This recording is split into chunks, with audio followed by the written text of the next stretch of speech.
Okay, so picture this. You find this dusty old diary tucked away somewhere like an attic, and you start flipping through it. The pages are all brittle, and you realize this isn't just like some random teenager's thoughts, you know. This is the diary of Tira, this young woman living in St. Elspeth's Monastery. And her story is about to take you on a wild ride. Yeah. Intrigue, weird abilities, unsettling events, the whole works. Yeah, and what really pulls you in with Tira's diary is it's like this window into a life, shaped by both societal pressures and these extraordinary gifts that she has. We find out that St. Elspeth, even though it's called a monastery, it's actually an orphanage run by the strict order. They're called the Templar. And so here's Tira, right, not only dealing with the typical stuff of growing up, but she's also carrying this burden of being an Old-Maid.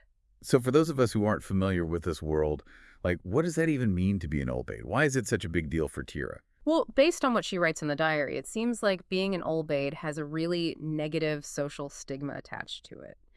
Tira kind of hints at prejudice and fear from the outside world, and even within the orphanage, there are times when she's treated differently, almost like she's inherently bad or dangerous just because she's Old-Maid. Yeah, that's definitely a theme that you pick up on right away from the very first pages. But then there's this other layer to her being different, right? The fact that she can talk to spirits and even like temporarily inhabit the bodies of birds. That's not something you see every day, even in a fictional world. Exactly. And it's not just some random fantasy element thrown in there for fun. Tira being able to experience the world through her bird senses, that adds a whole other dimension to her story. Imagine like soaring above the town, feeling the wind under your wings, seeing all these tiny details that you'd never notice from the ground. It's like she has this secret key to unlock a whole hidden layer of reality. You really get the sense that these flights for Tira, they're more than just some cool superpower. They're her escape from the monastery, a way to experience a freedom that she wouldn't have otherwise. You hit the nail on the head. Yeah. And that need to escape, that longing for something more than just St. Elspeth's, it becomes even more important when we think about that ominous orange moon that she sees during her flights. Okay, let's talk about that orange moon, because it's definitely more than just some random object in the sky in Tira's world. You get this feeling of dread, the sense of impending chaos connected to it, especially when you contrast it with the calm blue moon. Yeah, one of the most powerful parts of the diary is when she describes seeing the orange moon for the first time. She talks about its unpredictable movements, how it seems to pulse with this unsettling energy that just fills her with raw fear. And what's crazy is this fear, everyone seems to feel it, even the birds. So it's not just Tira projecting her own worries onto this thing in the sky. It's actually having a real impact on the world around her. That's the feeling you get. She even mentions these whispers of ancient prophecies, stories about the orange moon signaling destruction and upheaval. But there's also this hint of something else, like maybe, just maybe, the orange moon represents more than just doom and gloom. And this is where another big player enters the scene. Cyrus, the spirit guide, who seems really invested in Tira. Cyrus is such an interesting character because his whole role is so unclear. On the surface, he seems like a good guy, providing her with knowledge, protection, even companionship when she feels isolated and misunderstood. But you kind of get this feeling, even early on, that there's more to Cyrus than what we see at first. Like, he seems to have his own plans, and his influence on Tira, it isn't always a good thing. There's this one passage that really stands out. Tira's describing a wolf attack, and she talks about being overwhelmed with panic, this loss of control, as Cyrus basically takes over her body and uses her abilities to fight off the wolves. But the aftermath is, it's described in such a creepy, detached way that you have to wonder if Cyrus really has her best interests in mind. Yeah, it's almost like he's pushing her down this path of violence, making her tap into this darker side of her powers that she might not have embraced on her own. Exactly. And this brings up a question that we'll keep digging into as we go deeper into this diary. Is Cyrus really a mentor, helping Tira reach her full potential, or is he manipulating her to get what he wants, using her vulnerabilities to achieve his own goals? You know, one thing that really stands out to me as we go through this diary is the contrast between how harsh life is at St. Elspeth's Yeah. and those little moments of like beauty and connection that Tira experiences, especially when she's flying as a bird. Yeah, it's like she's living in two totally different worlds. On one side, there's that strict routine, the pressure to be adopted, the coldness from people like Sister Kathleen, who seems to really distrust Tira because she's Old-Maid.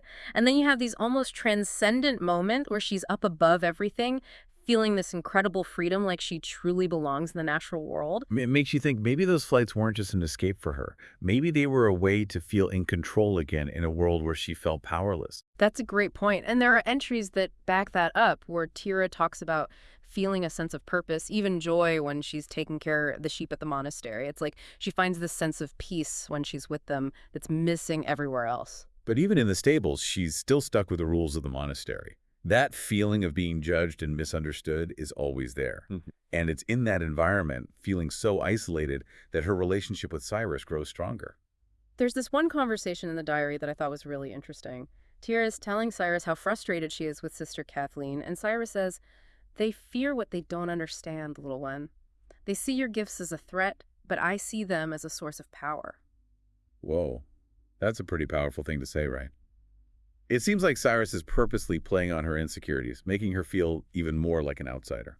Exactly, and that's not the only time we see Cyrus subtly messing with how Tira sees things. There's another entry where she's feeling conflicted about using her abilities, worried she might be using them the wrong way.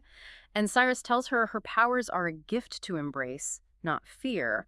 But you can sense this undercurrent of him encouraging her to use those powers for herself, to show those who hurt her that she's stronger. It's almost like he's setting her up for something, getting her ready for a fight he knows is coming.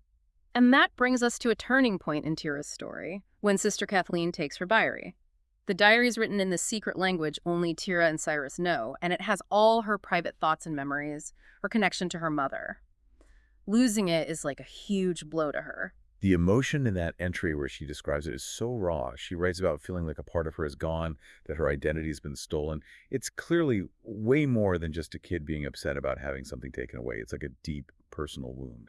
And that's the wound Cyrus uses to get to her, fueling that need for revenge and leading her towards a plan that ends up having terrible consequences. The heist itself is really fascinating because it shows us a side of Tira we haven't seen before.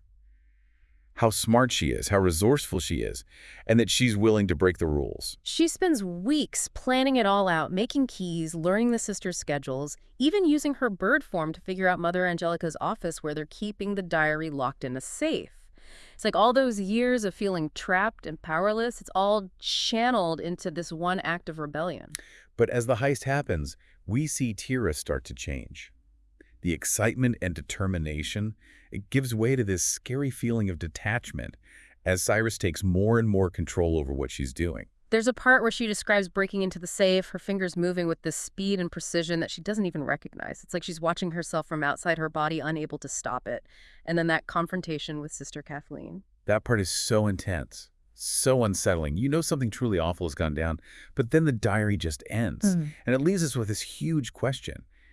Did Tira actually mean to hurt Sister Kathleen, or was Cyrus totally controlling her? That's the big question, right? And it's one that we're left thinking about as we get to the last part of Tira's story. It's weird how the diary just ends like that, right in the middle of things with Sister Kathleen.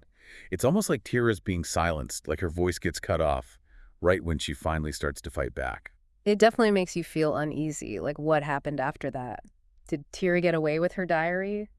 What about Sister Kathleen?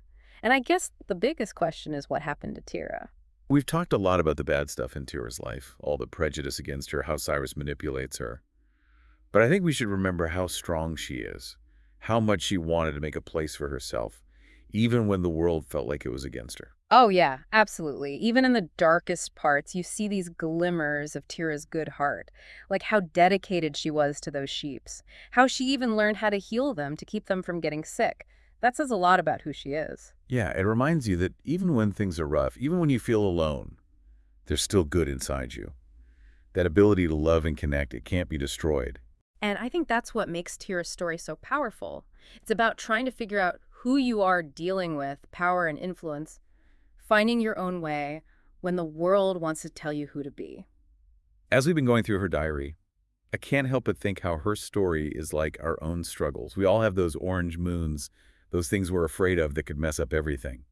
And just like Tira, we might look for guidance from people who don't really care about us.